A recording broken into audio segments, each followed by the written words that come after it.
Hi guys, and welcome back to a new series for mensuration. So here we normally need to start from area, surface area and just areas of solids. However, we will start from volumes for solids as per request. Thanks for your comments, and actually you drive me to create video dedicated to your requests. Alright, so volumes of solids. First of all, we need to understand what the volume is for any solid.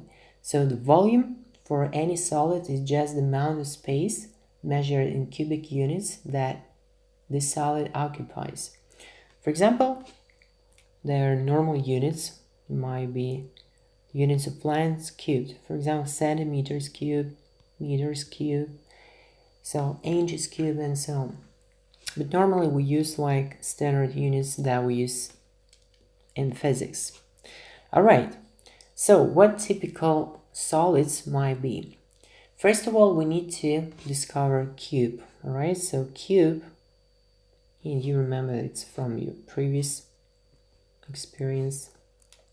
So if we have sides A, B, and C, so we know that volume is just multiplication of all three dimensions. So for example, let's say height, width, and length. So for example, for cuboid, they're going to be different. For a cube, they're all the same. So for a cube, we will have a cube instead, for example. While here we need to multiply all of them. So actually, it's good approach, but however, it's really limited. So how to apply maybe a more general approach that allows you to cope with different solids? Okay, so we know that basically if we have solids of uniform shape, of uniform, I may say cross-section.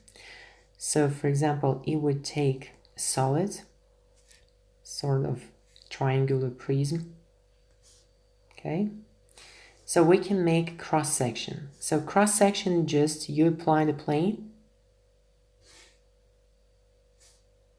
that cuts out a specific triangle. This is the cross section. So this triangle is going to be somewhere inside, and it was cut by this vertical plane, so that is parallel to the front face. That was cross section. All right, so you see that if you do that, the cross section will represent a triangle. All right, that's why it's called triangular prism. Okay, how to calculate for this sort of solids with uniform cross-section? So uniform means not changing, so this triangle cross-section will be everywhere and of equal size no matter where you take vertical cross-section.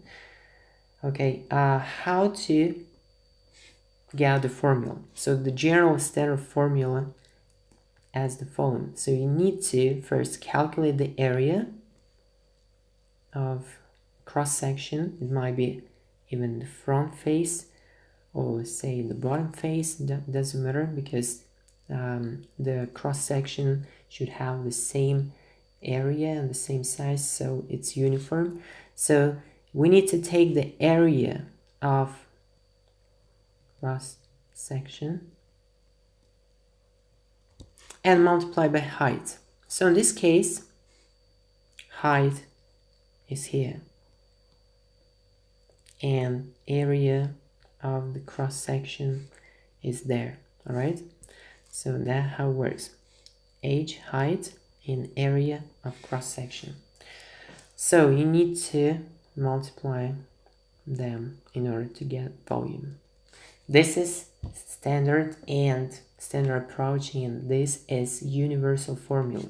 All right, so no matter which solid you'll take, it will be applicable. So even if you take like weird solids, for example like that, so you dig it from the ground, but the cross section is uniform, so if you make horizontal cross section by the plane, so we'll cut out the same uniform cross section no matter where you take.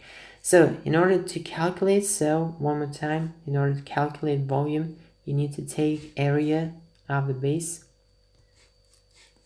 or cross section and multiply by height. So height is the shortest distance from let's say top to the bottom. All right, so that would height represent. Even if those cross section, if those top and bottom will be shifted. For example, that's the top, however it's slightly like shifted from the bottom.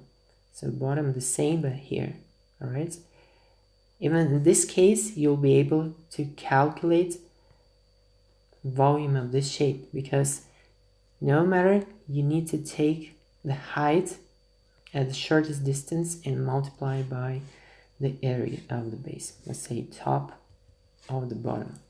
So this is the standard general approach. So h times area of the base. Okay, that's an idea. Okay, you can apply it to a cylinder. Let's see how it works here. So for a cylinder, in order to calculate area of cross section of the top, let's say, you need to know the radius. All right, let's put the radius here, r. So pi r squared, well-known formula. All right, and you know height of the cylinder, so you need to multiply them. So pi r squared times IH. As you can see, I don't memorize anything except for a general approach, so that's a very good idea, because for like particular cross section, you just need to know a formula for it, or you can derive it, for example. So let's see how it's applicable to the cuboid. Remember, before we used the formula of 3 dimensions multiplied. However, let's apply a general approach. So this is A and this is B, and this is rectangular base. So all angles right angle. So what we need to do, we need to calculate area, that is A times B, and multiply by height, right? So height times A times B. Here you are, so you have 3 dimensions multiplied. Okay, the same formula that we started off. So what if you have sort of pyramids and cones, like sort of tapered solids? They have a flat base. So let's say we have cones and we have different sort of pyramids. It might be like tetrahedron, like that, or just normal pyramid with rectangle in the bottom part, or square. So how to calculate volume of those shapes? So basically you need to use the same formula, except for because they have a tapered, like the basically flat base, and come to a point they call apex, right? Here is apex. Okay, so they don't have identical cross section. So if you take, for example, cross section here, it will be rectangle but a smaller size. All right. So in this case, you just need to use an adjustment coefficient. So just remember this formula, and let's try to apply to those what is called tapered solids. Okay, we just need to calculate volume using coefficient 1/3, h times the area of the base. So as you can see, this is just volume, and this is just coefficient 1/3. So pretty easy and pretty clear. So for example, let's calculate area of the cone and multiply by height. So we have height here. the shortest distance from apex to the base. So in order to calculate, we just need to use this formula, 1/3. So area of the base is pi r squared, where r is the radius of the base, and we need to multiply by h. That's how it works. For example, for pyramids, what we can do, we need to know height, again the shortest distance from apex to the bottom part, to the base, and multiply by area of triangle. So area of triangle is 1/2 height times the base. For example, where we can see height here. So let's see, blue is going to be height. So for example, from this point all the way down to the opposite side. And this will be the base, all right? So this is the base, and this, let's say, capital H stays for height.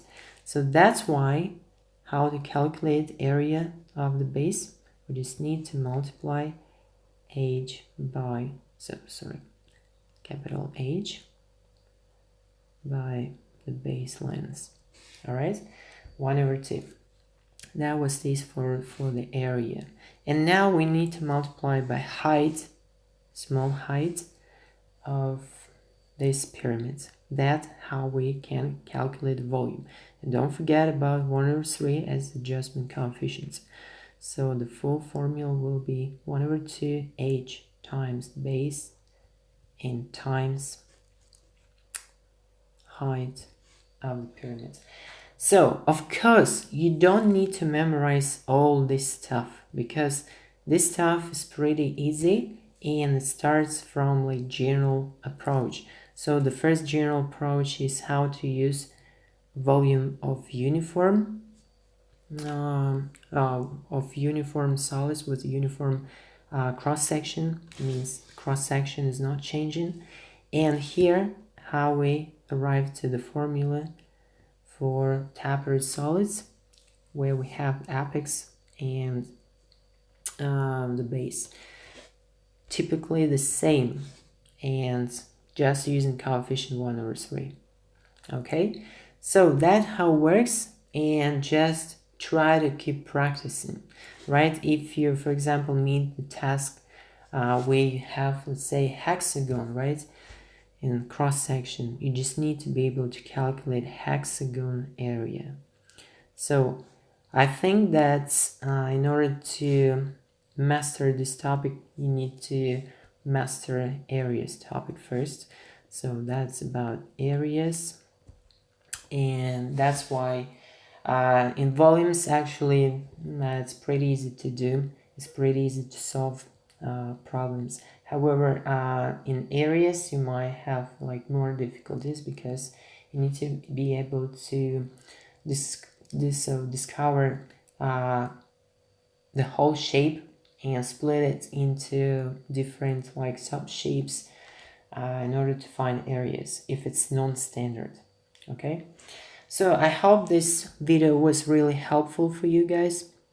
That was again created by request, so keep watching, keep practicing, and if more questions, just drop it. I'll try to answer as a feedback. All right, thank you, see you guys.